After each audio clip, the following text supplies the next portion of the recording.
Morning. Today we're looking at essential question of number 1, what makes poetry different from other types?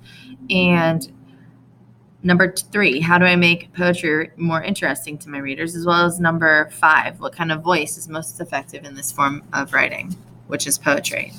We're going to look at content learning target number 1, create a point of view for your poem. We've established that point of view can be first, second, or third person point of view. We even know the pronouns that we use within each of those point of views. For first, it's I, me, or my, we, and us in the plural. For second person, it's always you. And for third, it's he, she, it, and they. But point of view is more than just pronoun usage, because you may see some of these pronouns, or all 3 types of pronouns, in a specific type of point of view. First person, it's going to put your reader directly in the action, or your speaker of the poem is directly in the action. They give their innermost thoughts and feelings within the piece as well. In third person, the speaker removes themselves from the action. I like to say they're like a person all high up in an airplane that can look down and see everything that's going on in front of them, but they're not a part of it, and you don't really hear their feelings and emotions. Second person is where we speak directly to an audience. Maybe that audience is a specific person. Maybe that audience is people in general, but we use that second person pronoun you, and we are speaking directly to them by using you. We're pointing them out. Second person is fine in poetry when it wasn't fine in research or in argumentative or in informative writing. In academic writing, we want our focus to be on the content, the subject matter we're conveying. When you use second person, you make the focus on the audience or the person you're speaking to.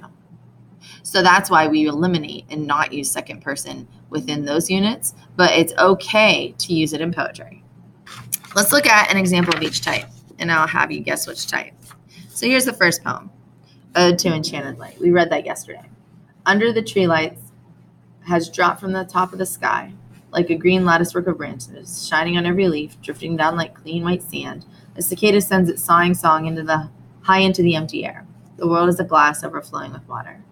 You can tell that this author is sort of looking down at this piece. They're not directly in it. We don't see their feelings, their emotions. We don't even see any pronoun references used within the piece at all. This piece is written in a third-person point of view because the author is not a part of the action. They're sort of looking down at what's going on below them, as opposed to being directly within it.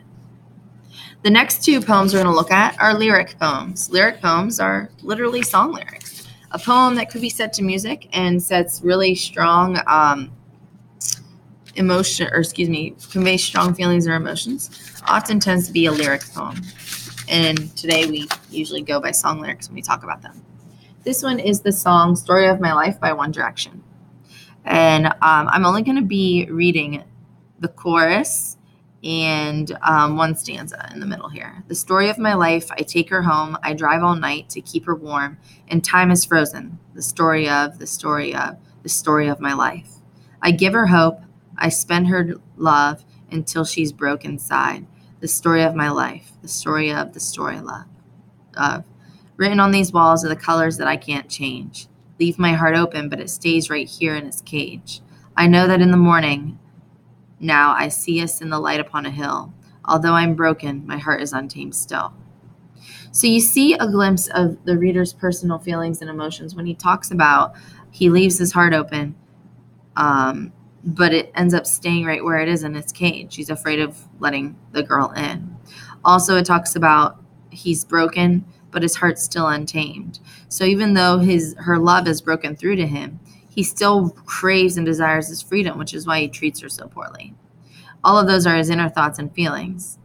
We also do see the I pronoun being used, my heart, I. This is clearly a first-person point of view lyric. And then the last example, Me by Taylor Swift. I'm only going to read the first couple stanzas. You, with your words like knives and swords and weapons that you use against me. You had knocked me off my feet again, got me feeling like a nothing. You, with your voice like nails on a chalkboard, calling me out when I'm wounded. You, picking on the weaker man. Well, you can take me down with just one single blow, but you don't know what you don't know. Someday I'll be living in a big old city, and all you're ever going to be is mean. Someday I'll be big enough so you can't hit me, and all you're ever going to be is mean. Why you got to be so mean? So within this piece, Obviously, there is some first person references. She says, I will be living in the city. But the center stage point of view is repetitive by the way she keeps saying you, you, you. So we have this second person point of view clearly pushing through here. The reason is simple. She wants to address a specific audience who was cruel to her. So it makes perfect sense to address that audience in this poem directly with the second person point of view. Again, second person should still be used purposefully, kind of like what Taylor Swift did in this lyric. It shouldn't just be used as a, well, I really don't know what to say in this sentence, so I'll just say the word you, which is sometimes what still happens, and I've noticed in poems as I've come around. So go ahead and get writing and clearly establish your point of view as first, second, or third person.